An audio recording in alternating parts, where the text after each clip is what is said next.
Good evening folks, welcome to Sonofdel's Bonfire Night vlog for 2021. I hope you enjoyed my Halloween vlog. If you haven't watched it yet, it's the one before this one. It's just me talking basically about Halloween and phobias and fears and stuff like that, and also a very interesting jigsaw I did on Dracula, which if you like the sound of, just go check it out. Now tonight's vlog, it contains an unboxing of the Zbox for November 2021, and let me just tell you now, you will be as surprised as I am. That's all I'm going to say. If you want to know more, keep watching.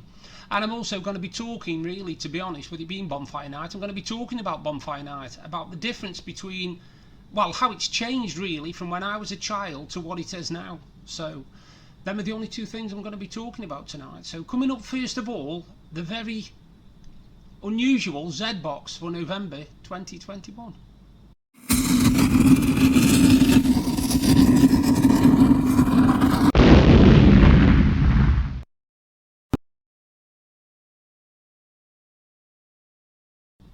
Now I've been having Zboxes for quite some time now, and I've been very happy with them. I have really been happy with them. That's until today, because I'll show you today's Zbox, and this is the size of the box that came.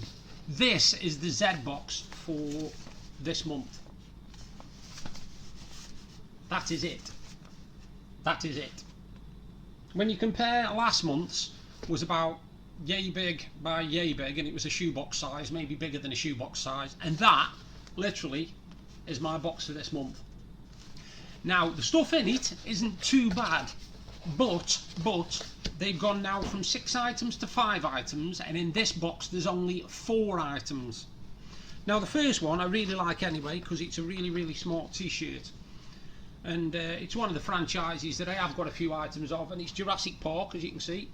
Jurassic Park. It's a nice t-shirt, don't get me wrong, I've got nothing against the t-shirt. Very nice, as you can see, Jurassic Park t-shirt. That's item number 1. I'll just put it on the table behind me. Item number 2, I'll be showing you this in a bit more detail at the end of the vlog. This is for Deb, by the way, she can have this. It's Harry Potter, but it's a Hogwarts Express ingot, and it's actually a heavily embossed metal ingot, and I'll show you more of that at the end of this unboxing, so that you can see, because I'm going to take it out of its wrapper so you can see it. Third item is very similar, but this time it's Back to the Future, and it's a Back to the Future heavily embossed metal medallion, and it's a stopwatch medallion. So I'm going to have a look at that in a minute. Again, I will show you that out of the box. And the fourth item, now I've actually got the full set of these now, because I've got the Bat plane, I've got the Bat car, and now I've got, as you can see that properly, I've got the Bat bike. I'll try and bring it out so you can see it, so it doesn't, that's not too, no, there you are, Bat bike. If I bring it in close, can you see it like that? Yeah, you can, look, Bat bike. There you go, you can see the detail on it now. It's Batman on the bike. So I've now got the Batmobile, I've got the Bat helicopter, and I've also got the Bat bike. So it's a nice set of 3. So that's the Bat bike, the medallion, Back to the Future, the Harry Potter ingot, and the t-shirt. And this month it's £16.99. Now yes, there is about £40–45 worth of stuff there, but it is a very underwhelming box. I'm not enamoured with it, I must admit. Maybe they're saving it because next month's December and it might be a nice box for Christmas, I do not know. But this is one of the most disappointing boxes I've had. Now I'm going to pause it for a minute while I take the rest of the stuff out of the boxes so you can have a close look. I'll tell you what, they took some opening. Right, the first one is the Harry Potter ingot. I don't think you can see this properly. I'll try and bring it in so you can see it. It says there, London to Hogwarts, and it's a silver ingot, and it is quite thick and heavy actually, so that's a London to Hogwarts. And I'm going to pause it again in a minute actually, so I'm going to find out actually how much this box is worth. It says at the bottom, by the way, issued subject to the rules and regulations of the Hogwarts Express Railway Authorities. Tickets to be shown upon demand. So basically it is a train ticket, London to Hogwarts. So that's the Hogwarts one. Now this one, I'm into this one. This isn't too bad actually. This one's a Back to the Future one. Now what I like about it is it's done in the form of a stopwatch. As you can see, it's got the little button on the top, but it isn't. As you can see there, Back to the Future, it's got the DeLorean, as you can see, and on the back it says 1.21 gigawatts, Great Scott. And as you can see, there it is, nice medallion that, and it's quite thick again, and it's a nice chunky weight. So I'm now just going to pause it, and then I'm going to find out how much they're worth. Well, there's one thing, those items, I know I've just said that it's a very disappointing box, but believe it or not, the ingots are worth £20 to £25 each. So that's £50. The back bike thing is worth £20, so that's £70. And the t-shirt's worth 15, which is about 85. So maybe it's one of my better boxes. It just didn't look like there was much in it. So I do apologise to Xavi. It's actually a very, very good value box. So there's round about £75 worth of stuff in there. So I'm impressed. I really, sorry, about £90 worth of stuff in there. I'm impressed. Whew. So that is my Zbox for November 2021. Feeling very humble now because I got that wrong. Coming up, talking about Bonfire Night.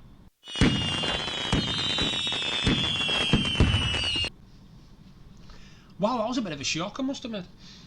Oh, I did find something the other day. We were having a sort out, me and Deb were, and as people know, I'm a mad Only Fools and Horses fan, and I couldn't believe I'd forgotten about this. It was in a bag full of beanies and teddies, and now I know it's out. I'm going to keep it out. And my wife bought me this a few years back. It's actually it's called Celebrity Bears. They were collectible bears, and this is number 4. And as you can see on the back, when I move my fingers out of the way, it says, "What a plonker." And on the thingy, it's got the Trotter Van on his chest. It's actually a limited edition Del Bear it's called actually. And like I say, he's got his coat on there, and I think he's absolutely brilliant. And I forgot actually I'd got him until we were having a sort out the other day. Well, now he sits pride and place right next to me. He does. I'm just talking today about Bonfire Night really, and how it's changed, to be honest with you. Now I'm going to just go a little bit reminiscing here. When I was a child, I lived in a place called Braidley in Stoke-on-Trent, and it was a little village really. It wasn't much of anything. There was just a load of streets all joined together. There was nothing major there, you know. We didn't have a chip shop or nothing like that. You had to go quite a way for get chips. There was a little pub at the bottom called what did we used to call it? The Outdoor, which basically it was a pub, and you could go in one side of it as kids, and you could like buy things in that little bit, and then the other part was the pub where they served, you know, people. Now the thing about Bonfire Night when I was a child was round about September, the children, all of us together, would literally go round looking for wood. Right, we'd go around looking for settees, wardrobes, cupboards, armchairs, anything that could possibly be burned that wasn't overly flammable, if you know what I mean. It wasn't nothing gas in it. We didn't throw gas containers or nothing stupid like that, or paint, you know. Anyway, what we would do, we would find a great big massive pole. Now usually it was looked like a telegraph pole. Where it come from I don't know, but usually there was a big pole, and we would literally bury it so that the bottom 1.5 foot was underground, and then we would stack all the things around it. So it made a really, really massive bonfire, but it was a good bonfire. There was no danger to it. It was we always made sure that all the armchairs were stacked around it so the pole couldn't fall, and all this sort of stuff. Right? We were very safety conscious before health and safety came in. You know, we were. So anyway, that would be a few days before, and obviously what we would do, I don't know whether kids still do this now, is we would literally, if somebody had thrown out an armchair or a 3-piece, we would cut the back off it to find out if there was any money in it, because sometimes there'd be 10 pence in there and you could go get yourself some sweets or whatever, you know. So if you managed to, when you were moving the armchair, you heard a rattling sound, you tended to cut it open and see if there was any cash in there. I'm not talking like cash as in £10 notes or nothing stupid like that, but you know, a couple of pennies to us back then when we were kids would get us some sweets, so we weren't bothered. Anyway, we would stack all this stuff up, and then what would happen on Bonfire Night is, if it was a school night, what would happen is we'd come home from school, And of course it gets dark earlier now, obviously, because the clocks have gone back. And we would literally wait, because nearly everybody off the estates, off all the houses and everything, would go to this bonfire. Now, it wasn't an organised bonfire. We didn't pay money to admission or nothing like that. It was completely free to anybody who went. And the adults literally used to all chip in the streets. Even if they hadn't got kids, they didn't mind. They chipped in the streets, and they bought a great big massive box of fireworks. Now, none of us kids was in charge of the fireworks. We knew that, you know, we weren't allowed any. The adults did the fireworks. That was absolutely fine by us. And what they would do is all of us would gather round. It was a big massive field, so it was a bit like I don't know, I bet it was the size of at least 20 or 30 football pitches. It was huge. It was massive. Well, it was to me when I was a kid anyway. And we'd pile all this stuff around, like I said, and all the families would gather round, and there'd be, what, 50, 60, 70 families all around, right, all just sitting on the grass and everything. If it was a dry night, we'd all be sitting on the grass, and, you know, some people would be brave and be putting, like, jacket potatoes in foil, and they'd come out like rock hard cinder blocks, that kind of thing, you know, anthracite more than taters. And you knew that it was a community gathering, right? Everybody gathered there. It was brilliant. And we had a butcher just lived down the road from us called Pete. I always called him Peter Butcher, but he wasn't. His name was Pete Dean. And he was a brilliant guy, really was a nice guy, except when he caught me nicking apples once, but that's another story. And what he would do, he had this great big massive tin, and I'm talking the size of a dinner table tin, a great big massive thing, and he would fill it full of soup. It would be literally full of lobby or soup. Now, lobby, by the way, in case you're not from England or Stoke-on-Trent, lobby is basically a load of meat, a load of vegetables in like a thick soup, and it's really, really nice. Lobby is something that everybody in Stoke-on-Trent was brought up on, I'm pretty sure of that. Anyway, he would come round and he'd have it on this cart on wheels, and he would hand this soup out to people. He wouldn't charge. There was no money exchanging hands. He would literally get the big tin like that, fill it full of soup, bang, you, bang, you. And this is amazing. This is what I used to love about Bonfire Night, because to me, Bonfire Night it wasn't as important as Christmas, but it was the next best thing when we were kids, because we knew what was going to happen. Now, this was the scene. So anyway, the fireworks would all be there, and we'd all sit there, and there'd be fireworks let off, and kids would be running around like wallies, and adults would be having a laugh and a catch up and having a really, really good time, and nobody got burnt, nobody got hurt, and nobody got injured or nothing, because we knew health and safety before health and safety kicked in. Nobody needed to tell us don't pick a sparkler up if you drop it on the floor. Nobody needed to tell us don't put flip fireworks in your pockets. We knew, we didn't need instructions. Anyway, so this would go on for 2 or 3 hours, right? That wasn't the end of the night for us, because what would happen then is my mum, me, Paula and Mandy, and my dad when we were younger, would go back to the house, and my mum would then literally do hot dogs or beef burgers, right? So we would be sitting there in the bedroom window, watching the rest of the fireworks going off. This is after hours have gone now, right? We've already done ours and we've gone back home. And from where we live, we literally had a view out onto this massive field area where you could see up to the top, and you could see fireworks going off all night. And we would sit there literally with beef burgers and onions and hot dogs and onions with tomato sauce, just sitting there watching it. And that was a really, really, really good memory for me of my childhood and what Bonfire Night meant. Go forward 40 years to now. Bonfire Night consists of buy fireworks, let them off whenever you want, make as much noise as possible, that's it. That's it. And they wonder where community spirit has gone.